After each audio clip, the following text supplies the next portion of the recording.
महादेवाय ते नमः।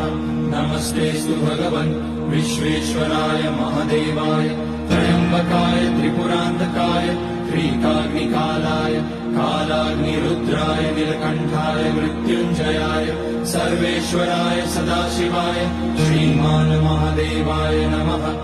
ॐ नमः शम्भवाय च मयोपवाय च नमः शङ्कराय च महेश्वराय च नमः शिवाय च शिवतराय च। ॐ त्र्यम्बकं यजामहे सुगन्धिं पुष्टिवर्धनम् उर्वारुकमिव बन्धनान् मृत्योर्मुक्ष्यमामृतात्। नागेन्द्रहाराय त्रिलोचनाय